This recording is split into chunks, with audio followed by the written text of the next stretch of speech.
Okay, goody guys, no? So, ito yung ginawa natin last time na F8 error, no? So, part 2 ito ng ating pagbablog sa C8. Hindi siya F8, C8, sorry. C8 error, no? So, C8 error, nakita natin nung sa vlog natin nung una, yung part 1, na-check natin yung driver board niya ay shortage. So, ito yung may sunog na parts. Shortage na. So, na-check namin to. Ang naging problema guys, itong IPM, ito. So kung may pamalit naman sana ng IPM, magagawa naman siya. Kaso wala naman tayong IPM nito, wala tayong mabilhan. So ang ginawa namin, nag-order kami ng board, no. So papalitan natin siya ng bagong board. So ito na po yung order natin, dumating na, no. So yan. So isasalpak na lang natin 'to, no. So mas madali siya natin maikabit kasi nga same socket siya dahil original yung order natin. So isalpak ko muna guys, tapos saksak natin, no. So yan na guys, no, na ma-mount na natin siya. Ayan.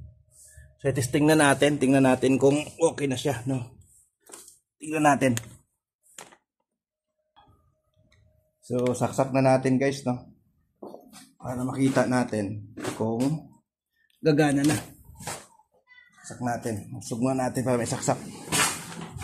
The moment of truth. Saksak natin. Ayun. Ayan, so on natin, testing natin, spin, start.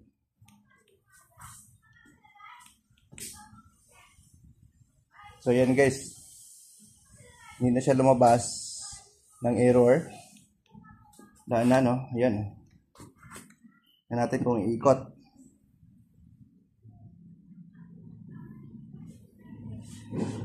Yan natin muna. Kumihila naman na yung drain niya. Antayin natin umikot yung motor guys. So hindi na siya naglabas ng error, no. So wala na yung C8 error. So ayan guys, oh. Yan, umikot na siya. So confirm natin, ang naging problema ay yung driver board niya. Ayan, ito. So yung IPM niya guys nag-shortage kasi wala tayong pamalit, no. Kung may pamalit kayo, pwede nyo palitan to guys. Tapos yung mga resistor dito, palitan nyo na lang din. Yung nasunog. Pero kung wala, palitan nyo na lang, no. So, yun. So, available din sa amin yung parts na to guys, no. By order lang. Kasi medyo limited stock na talaga si Electrolux. No. Medyo limited stock talaga yung Electrolux ngayon. Sa part, lalo na yung display board nito. Medyo mahirap talaga maka-order.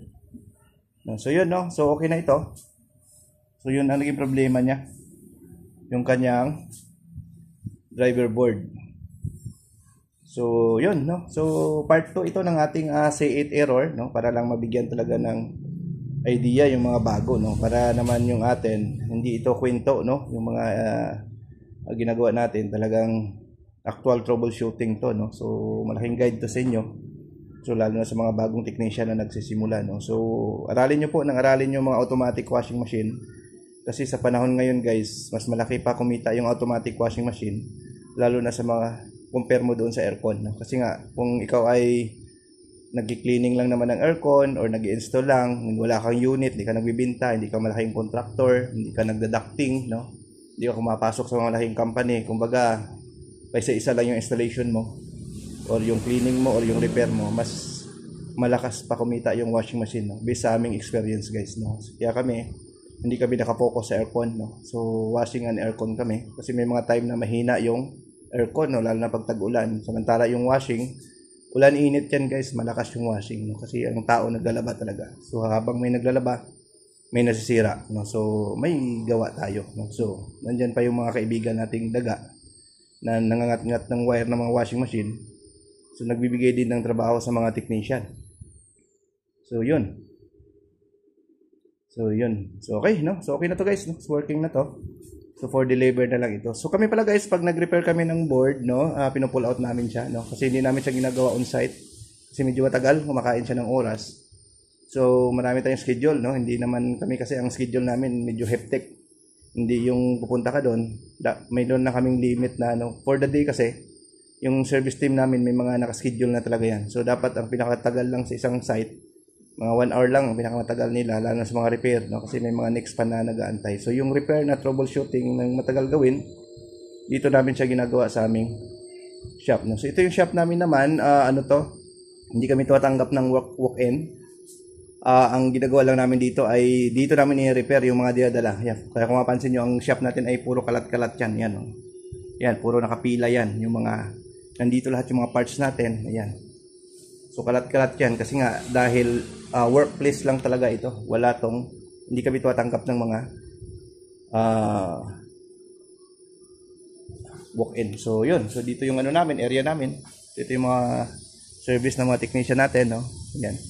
Nandito yung mga service nila. So ibang sasakyan ang gamit nila, no? Yung pang-service natin ng sasakyan, yung L3 at saka yung carry. So yun, no? Okay, thank you.